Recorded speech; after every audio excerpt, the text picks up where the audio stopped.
발연점이 250도까지 올라가는 대두유는 다양한 요리에 쓰이고 요리를 하면 고소한 맛이 나는 것이 특징입니다. 부드럽고 고소한 대두유로 동태전을 부쳐볼 텐데요. 동태전 재료부터 볼까요? 전으로 쓸 동태는 얇게 저민 것이 좋습니다. 달걀과 밀가루, 후추, 소금을 준비하세요. 제가 개인적으로 굉장히 좋아하는 생선으로 만드는 동태전을 만들어 볼 텐데요. 네.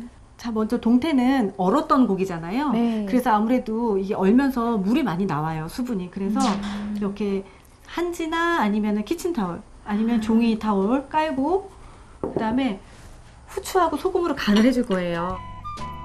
후추와 소금으로 간을 할 때도 초보주부는 모르는 고수만의 요령이 있다고요? 근데 소금 뿌릴 때도 가까이서 뿌리면 여기밖에 간이 안 돼요. 그럼 소금 간을 할 때는 위에서 높이에서 뿌려주면 골고루 뿌려줘요. 이것도 하나의 요령이거든요. 네. 자, 이렇게 해서 마저 해볼까요? 네. 동태의 수분을 잡는 방법은 바로 한직.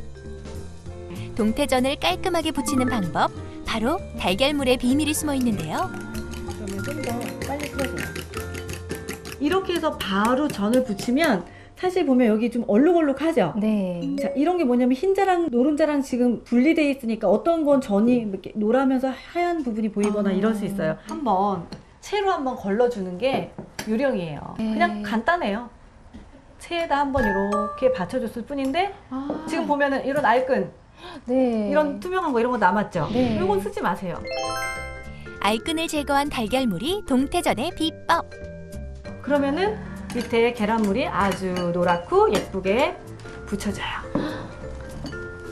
정말 이건 팁이네요. 네. 달걀옷을 입히기 전에 밀가루를 묻히는데요. 수분을 쏙 뺀 동태포에 밀가루를 골고루 묻히고 두꺼워지지 않게 톡톡 털어줍니다. 특유의 맛이나 향이 없고 두루두루 쓸 수 있는 대두유를 가지고 전을 한번 부쳐볼게요. 네. 자, 일단 기름을 두르시고요. 네. 그다음에 종이 타올을 이용해서 기름을 가볍게 한번 닦아낼게요. 이렇게 계란물은 가까이 두고 기름은 프라이팬에 묻어있는 정도로 달걀옷을 입힌 전을 올립니다. 온도는 너무 세지 않게 하시는 게 좋아요. 속이 이렇게 꼬들꼬들하게 안 되거든요.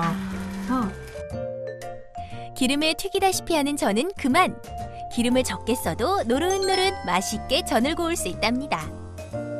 그 다음에 이렇게 뒤집어서 거의 다 계란물이 거의 굳었을 정도 됐을 때 기름을 살짝 조금만. 완성 직전 기름을 살짝 두르세요. 전은 사실은 후다닥 하면 굉장히 빨리 지나쳐서 할 수 있지만 그만큼 맛이 덜해요. 그러니까 전이 힘든 건 그만큼 시간과 기다림이 필요하기 때문에 전이 네. 맛있어지는 거거든요. 오랜 시간과 노력의 결정체! 단단한 동태살이 대두유의 풍미를 만나 고소한 동태전 완성! 해바라기 씨유! 특유의 기름 냄새가 없으며 색이 맑은 것이 특징입니다. 발연점이 높아 조리 시 많은 열이 필요한 튀김에도 적당하고요. 조리 시간이 긴 동그랑땡에 사용해볼까요? 동그랑땡 재료는 가진 고기, 두부, 쪽파, 밀가루, 달걀. 돼지고기는 지방이 적은 등심 부위가 안성맞춤. 양념 재료는 소금, 다진 마늘, 청주, 참기름, 후추가 필요합니다. 돼지고기는 먼저 밑간을 하는데요. 소금, 마늘, 청주, 참기름, 후추를 넣고 양념이 잘 배도록 주물러줍니다. 만약 차례상에 올린다면 마늘과 후추는 빼고 양념하세요. 이제 고기가 밑간이 돼 있으니까 이제 두부를 넣어야 되잖아요. 네. 두부를 으깨서 넣을 건데 그때 면보를 먼저 깔아주시고요. 자, 여기다가 두부에 소금이 묻으면 수분이 잘 빠지거든요. 소금은 찻숟가락에 반만 뿌리고 두부를 으깨줍니다. 그리고 두부랑 동그랑땡 비율은 한 2대1 정도가 좋아요. 두부가 너무 많으면 또 조금 뻣뻣할 수 있거든요. 잘 으깬 두부는 면포에 감싸서 물기를 꼭 짜주세요. 정말 수분기가 없다. 네. 다진 고기에 두부를 넣고 쪽파를 잘게 송송 썰어 넣어줍니다. 반죽에 끈기가 생길 때까지 손으로 치대주세요. 이제 모양을 또 빚어야죠. 네. 자, 한 3cm 정도 이렇게 돌려가면서 이렇게 만드는데 가운데를 제가 엄지손으로 누르면서 만들죠. 네. 익으면서 고기가 이렇게 모아지면서 배불뚝이가 돼요. 그러니까 여기를 좀 처음에 할 때 이렇게 앞뒤로 살짝 이렇게 해서 눌러주면 아주 고르게 예쁘게 붙여지거든요. 한 접시 가득 빚은 동그랑땡. 달걀은 체에 걸러 준비하고 동글동글 굴리며 밀가루는 얇게 묻혀주세요. 곱게 내린 달걀물에 넣어줍니다. 생고기가 들어갔으니까 네. 좀 오래 지져야 되니까 그래서 해바라기 씨유를 준비했잖아요. 네. 특별한 향이 없어 재료의 맛을 잘 살려주는 해바라기 씨유. 팬이 적당히 기름을 머금은 뒤 기름을 닦으세요. 속까지 잘 익히기 위해선 은근한 불에서 천천히 부치는 것도 중요합니다.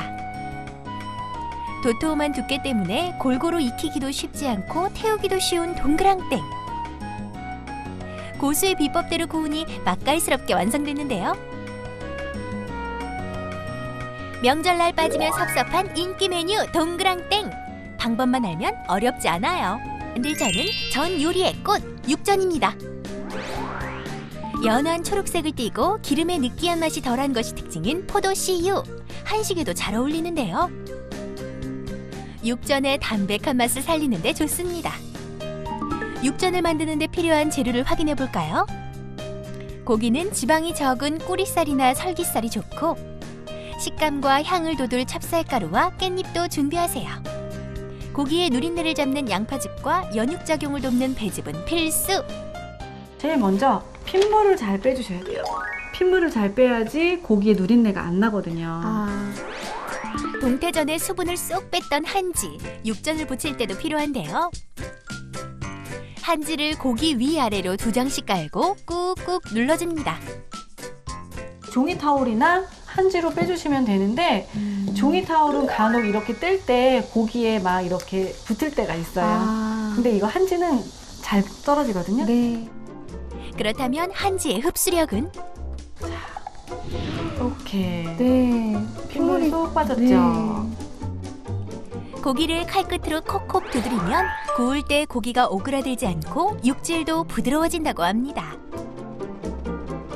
잘 다듬은 고기는 양파즙을 넣어 누린내를 제거하고 배즙을 더해 고기를 부드럽게 만듭니다. 이때 간은 강하게 하지 않는 게 좋습니다. 양념이 잘 배도록 조물조물 무치면 육전 부칠 준비 끝! 누린내도 한 번 더 양파가 잡고 배가 이제 연육작용을, 과일 같은 건 연육작용을 하거든요. 네. 그래서 소고기는 배가 좋겠죠. 이번엔 튀김옷을 만들 차례입니다. 쫀득한 찹쌀가루에 깻잎과 통깨를 넣고요. 달걀물이 잘 묻을 수 있도록 소고기 앞뒤로 찹쌀가루를 골고루 발라줍니다. 육전의 쫄깃한 맛은 바로 찹쌀가루에 있어요. 선생님, 만약에 집에 찹쌀가루가 없으면 어떻게 하죠? 감자 전분가루 있으면 밀가루랑 전분가루를 한 3대1 정도. 전분도 쫄깃쫄깃한 그 식감이 있잖아요. 네. 전분가루라서. 그렇게 해주시면은 이런 비슷한 그 식감을 낼 수는 있어요. 노랗게 구워내는 육전. 일반 달걀물에 흰자를 뺀 노른자만 2개 더 넣습니다. 훨씬 전이 노릇해져요. 전부 다 했을 때보다. 노란색이 더 그쵸, 진하게 들어가는 거죠. 포도씨유로 해볼 건데 포도씨유는 특히 딱히 얘가 이렇게 향이나 그런 건 별로 없어요. 네. 그러면서 기름이 굉장히 깨끗하거든요. 달궈진 팬에 기름을 두르고 종이 타월로 닦고요. 이렇게 해서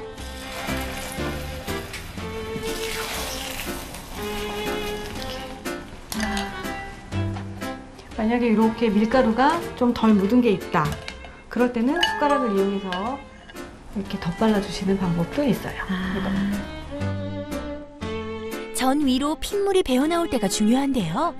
핏물이 이렇게 배어 오면은 밑에는 지금 익으면서 위에가 이제 밑에가 이거 올라오는 거거든요. 어. 그러니까 그럴 때 이렇게 핏물이 살짝 올라오면 그때 뒤집어 주세요. 아. 그러면 어떻게 해요? 노릇노릇하니 괜찮죠? 네. 이렇게 뒤집으신 다음에 그때 이제 기름을 살짝 둘러주세요. 네. 이렇게. 꽃잎처럼 화사하게 핀 육전. 노릇하게 붙여졌을 때 접시에 옮기세요. 혀 위에서 사르르 녹는 부드러운 고기 맛이 일품. 홍고추와 깻잎으로 모양을 내니 훨씬 먹음직스럽죠. 아까 두 번째 전은 바로 녹두빈대떡. 최근 가장 많이 사용하는 기름 중 하나인 카놀라유. 담백한 맛과 더불어 발연점도 높아 다양한 요리에 두루 사용되고요. 여기에 몸에 좋은 오메가3가 풍부한 들기름을 섞어서 사용할 예정인데요. 들기름은 공기와 닿으면 쉽게 산패되는 단점이 있어요. 들기름을 보다 오래 두고 먹는 방법이 있다네요. 들기름을 작은 갈색병에 나눠 담아 냉장고에 두고 하나씩 사용하면 끝까지 신선하게 사용할 수 있고, 갈색병에 들기름을 80%만 담고 빈 20%의 참기름을 섞으면 유통기한이 늘어나 들기름을 오래 두고 먹을 수 있다네요. 보통 들기름은 한 1년 정도 두고 먹을 수 있는데 참기름은 2년이잖아요. 네. 제가 볼 때는 제가 이렇게 해서 먹어보니까 한 1년 반에서 거의 2년 가까이 두고 먹어도 괜찮더라고요. 아. 네. 녹두빈대떡 맛있는 만큼 재료도 다양합니다. 기름은 들기름과 카놀라유 두 가지를 준비하고요. 재료는 기호에 따라 더 넣어도 좋습니다. 쫀득한 맛을 살리기 위해 찹쌀가루를 준비합니다.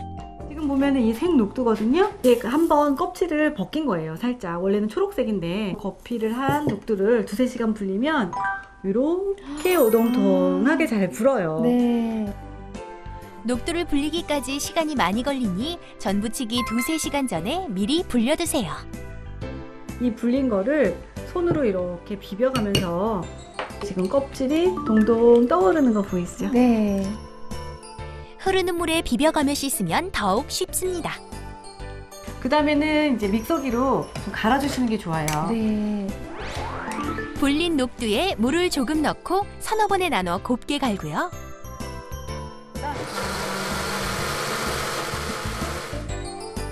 곱게 간 녹두는 따로 담아두고, 아삭한 식감이 생명인 숙주나물은 숨이 살짝 죽을 정도로만 데친 후 건져내서 찬물에 식힙니다.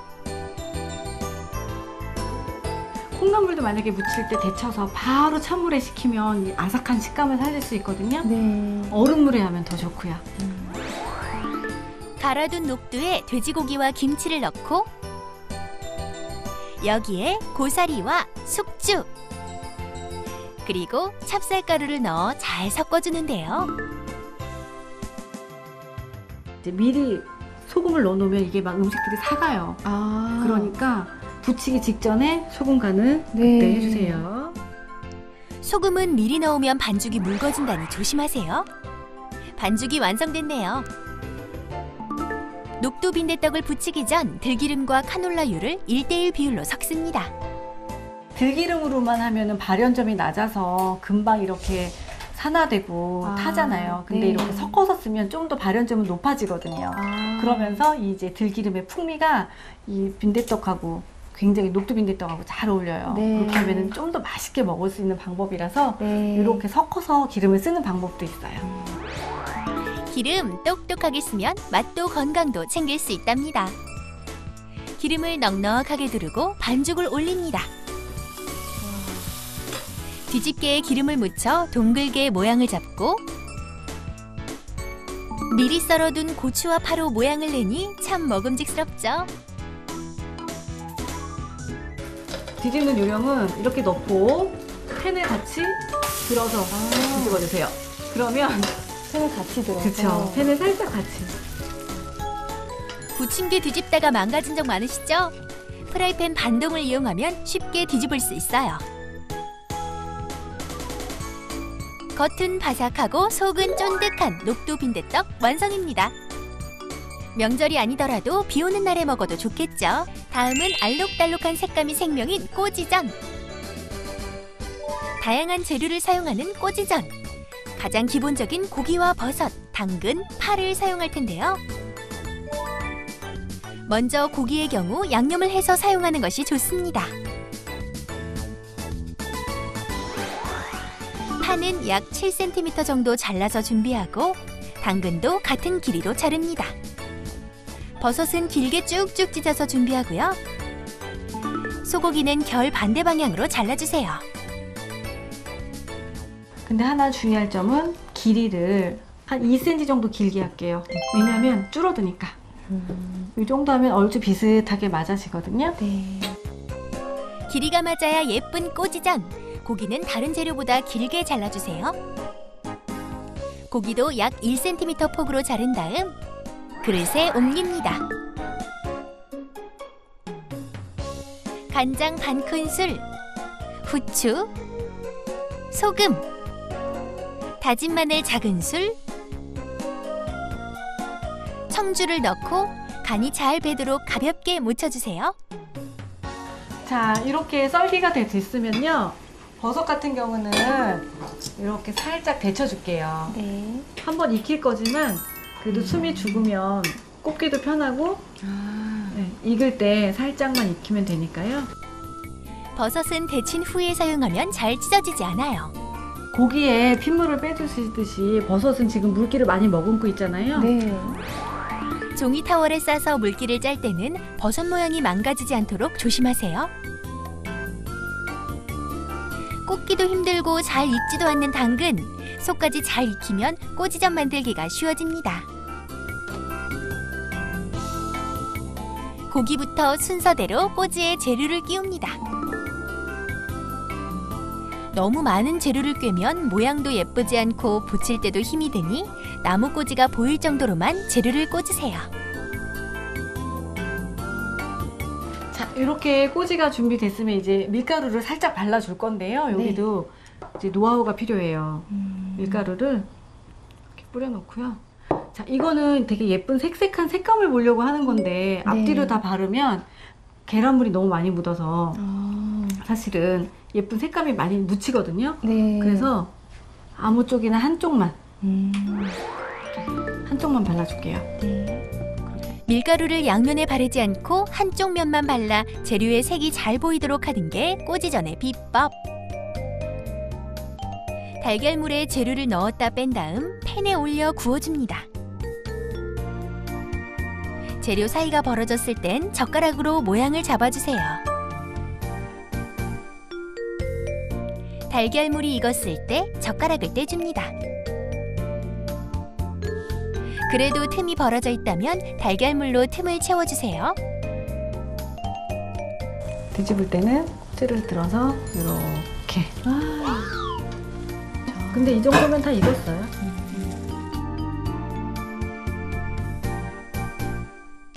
네모 반듯한 꼬지전, 부치기 어렵지 않죠?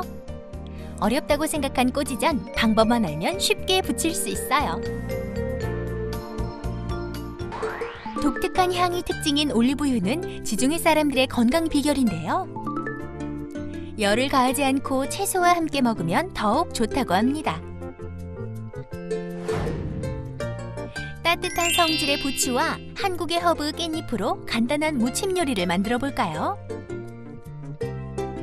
느끼한 전의 맛을 잡아주는데도 안성맞춤이라는데요. 재료도 간단, 만드는 법도 간단합니다. 깻잎과 양파, 부추, 빨간 고추가 필요하고요. 양념으로 쓸 양파는 갈아서 준비합니다. 부추는 먹기 좋은 크기로, 깻잎은 둥글게 말아 썹니다. 양파는 채를 썰고 고추는 씨를 빼고 다듬습니다.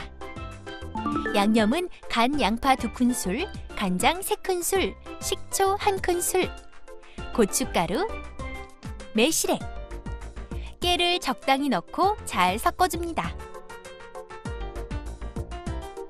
채 썰어둔 채소에 양념을 적당히 넣고 올리브유로 마무리해주세요. 힘을 주지 말고 슥슥 묻혀서 전과 함께 한 접시에 담아 올리면 환상적인 궁합이죠. 명절 요리의 꽃이라 불리는 전. 무엇보다 기름을 잘 쓰는 게 전 맛있게 부치는 방법이었는데요.